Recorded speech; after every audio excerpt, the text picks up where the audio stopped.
అబ్బో ఇక్కడ కేజీ చీరలు కొంటే అర కేజీ చీరలు ఫ్రీ అంట. మంగళ్య షాపింగ్ మాల్ కేజీల్లో సేల్, టన్నుల్లో ఆనందం.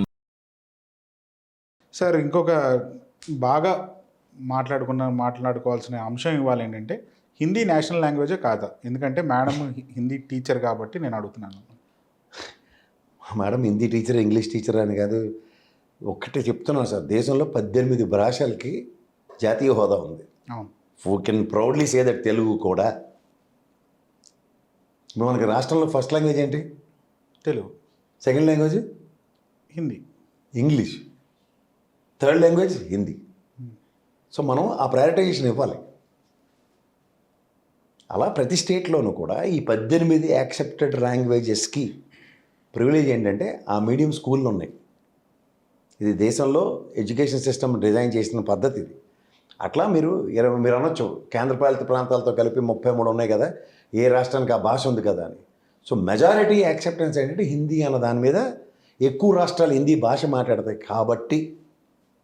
అంటే ఇది నేషనల్ ఎడ్యుకేషన్ సిస్టమ్ కొత్తది తీసుకొచ్చిన దాన్ని బట్టే ఉన్న చేశారంటారా సార్? అలా ఏముండదు సార్. అసలు మీరు ఇక్కడ లేదంటే ఆవేశపడిపోయి పెద్దానికి. ఇప్పుడు బీజేపీ పార్టీ అంటే హిందూ పార్టీ, లౌకికవాదాన్ని పక్కన పెట్టి కాసేపు హిందువులుగా మాట్లాడేసి దానికి తోడు అసలు ఏమి తలాతోక లేకుండా ఏమీ తెలియని పవన్ కళ్యాణ్ లాంటి వాళ్ళు మాట్లాడితే ఇలాగే దౌర్భాగ్యాలు ఉంటాయి. వన్ షుడ్ నో అది తెలుసుకుని మాట్లాడితే బాగుంటుంది. ఇప్పుడు హిందీ ప్రయారిటైజేషన్ అన్న దగ్గర మనం రామ్దేవ్ బాబా ఆసనాలు ఎత్తాం దాన్ని చదవడానికి, అంత కష్టంగా ఉండేవి. దాన్ని కూడా మనం ఇదేంటి మనం రాష్ట్ర దాన్ని ఏదో అంటారండి, మా రాష్ట్ర మధ్యమ అండ్ ప్రాథమిక ఇవన్నీ మనం పాస్ అయ్యాం. అంటే క్విక్ లెర్నింగ్ ప్రాసెస్కి ఇప్పుడు చూడండి అబకాస్లో అది ఉంటుంది, లెక్కలు కొంచెం ఫాస్ట్గా చేయడానికి. అలా హిందీకి కూడా ఒక ఆల్టర్నేటివ్ హిందీ ప్రచార సభ ఆల్టర్నేటివ్స్ క్రియేట్ చేసి అడాప్టబిలిటీ కోసం ఆ విధంగా హిందీ విద్యని నేర్చుకోవడానికి అవకాశాలు కల్పించి. మనం సాంస్క్రిట్ తీసుకున్నాం అనుకోండి, హిందీ అక్కర్లే మనకి, తెలుసా మీకు? అవును, ఇంటర్మీడియట్లో ఎవరు కూడా అసలు సాంస్క్రిట్ కాకుండా వేరే లాంగ్వేజ్ తీసుకునే వాళ్ళు లేరు కదా సార్. అదే చెప్తున్నాను, సాంస్క్రిట్ తీసుకోవడం సులువు దానికన్నా అన్న కాన్సెప్ట్లో చాలామంది ఉండేవారు. మా ఫ్రెండ్స్ చాలామంది సాంస్క్రిట్లోనే ఉన్నారు, నాకన్నా ఎక్కువ మార్కులు కూడా వచ్చే వాళ్ళకి. సంస్కృతిలో స్కోరింగ్ చాలా ఎక్కువ ఉంటుంది. సో అట్లా ప్రతి ట్రాన్స్లేట్ చేసి ఇంగ్లీష్లో రాయటమే కదా సార్ సాంస్క్రిట్. సో ఇప్పుడు లోకేష్ గారు ఏదైతే నిన్న వాదన చేశారో ఒక ఇంటర్వ్యూలో నేషనల్ ఛానల్తో మాట్లాడుతూ, నేషనల్ లాంగ్వేజ్ హిందీ అని చెప్పి ఆయన అంటాడు, యాంకర్ కూడా కాదని చెప్పి వాదించింది. ఇది అసలు ఎక్కడికి లీడ్ తీస్తున్నారు సార్? అవగాహన కావాలి. నేను చెప్తుంది అదే కదా, 18 భాషలు రాష్ట్ర భాషల కింద డిక్లేర్ చేసిన తర్వాత తమిళనాడు వెళ్ళి స్టేట్మెంట్ ఏమన్నా చూద్దాం, దే విల్ నాట్ యాక్సెప్టెడ్. అలా మీకు ప్రతి స్టేట్ ప్రివిలేజెస్ ఉన్నాయి. వన్ యూ కాన్స్టిట్యూషన్ ప్రకారం మనకు భాషలను యాక్సెప్ట్ చేసిన తర్వాత నీ భాష గొప్పదా నా భాష గొప్పదా అన్న వాదానికి అంతులేని. దేశ భాషలను తెలుగు లెస్స కాబట్టి మాదే నెంబర్ 1 ఇది కాదు ఆర్గ్యుమెంట్స్. మెజారిటీ స్టేట్స్ ఏవైతే భాషను యాక్సెప్ట్ చేశాయో అందుకని దానికి కొంచెం ప్రయారిటైజేషన్ ఉంది. ఇప్పుడు మనం ఇంగ్లీష్ నేర్చుకోవాలి, హిందీ నేర్చుకోవాలి. ఎందుకు? దేశంలో ఎక్కడికి వెళ్ళి బతకాలన్నా హిందీ వస్తే పని అయిపోతుంది. అలాగే ఇంగ్లీష్ అంటే ప్రపంచ లాంగ్వేజ్, ఎక్కడికి వెళ్ళినా మనం బతుకు తెరువు కోసం బాగుంటుంది. సో దానికోసం లాంగ్వేజెస్ అన్నవి మనకి వైటల్ రోల్ ప్లే చేస్తుంటాయి ఎడ్యుకేషన్ సిస్టంలో. అలాంగ్ విత్ జీవన సరళిని మారుస్తాయి, బతికే విధానానికి అది దోహదపడతాయి.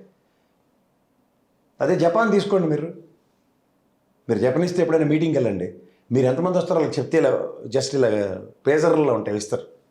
ఇఫ్ యూ క్యాన్ ఇలా పెట్టుకున్నారు అనుకోండి. అలాగే ఎందుకు అంతా జపాన్ దాకా ఎందుకు మనకు పార్లమెంట్ హౌసెస్లో బోత్ హౌసెస్లో ఫర్ ఇన్స్టెంట్ హరికృష్ణ గారు ఒకసారి తెలుగులో మాట్లాడతారు అనర్గళంగా. కొరియన్ గారు ఎలా ముత్తుకున్నారు జ్ఞాపకం ఉందా? ప్రయర్ నోటీస్ ఇస్తే మాడిందంతా ట్రాన్స్లేట్ అవుతుంది చక్కగా మీ వ్యక్తపరిచిందని. ప్రయర్ నోటీస్ ఇవ్వకుండా ఊరికే గొల్లెట్టుకుంటే జాతీయ మీడియాని అట్రాక్ట్ చేయలేకపోయాం. ఇది చాలా పెద్ద విషయం. ఇప్పుడు చాలామంది అనుకుంటారు పార్లమెంట్లో కూడా ఒక ఆప్షన్ ఉంది కదా సార్, మన మదర్ టంగ్లో మాట్లాడవచ్చు. మీరు చెప్తారు మీరు మదర్ టంగ్లో మాట్లాడతారని, కానీ వాళ్ళకి ట్రాన్స్లేషన్ ఇస్తారు ఇమీడియట్గా పేజర్లో. వాళ్ళకి ఏమవుతుందంటే ఆ లాంగ్వేజ్లోకి తర్జుమై అర్థమవుతాయి. సో ఈ అడ్వాంటేజ్ని మనం మిస్యూటిలైజ్ చేసుకుంటే ప్రాబ్లం ఏంటంటే, అంత భావావేశంతో మాట్లాడిన హరికృష్ణ గారు విభజన సమయంలో బూడిదలో పోసిన పనీర్ అయింది. మన రాష్ట్ర ప్రజలు గ్రహించగలిగాం ఆయన ఆక్రాందని, కానీ దేశం మొత్తం మీద ఆకర్షించలేకపోయాం.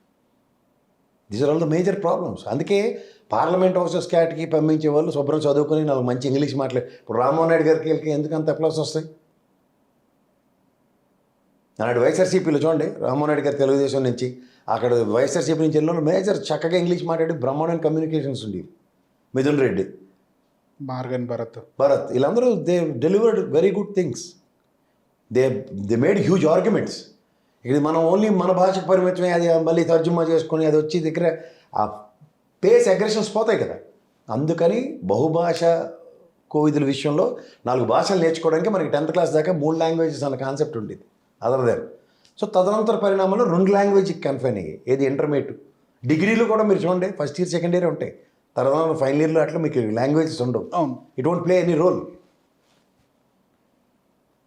So this how the education curriculum ఆ విధంగా ఉన్నప్పుడు మనం వాటితో ఎట్లా ఫ్లరిష్ అవ్వడి ఏ విధంగా చేయాలి. కానీ నేషనల్ లాంగ్వేజెస్ డిబేట్లో తెలుసుకుని మాడితే చాలా బాగుంటుంది.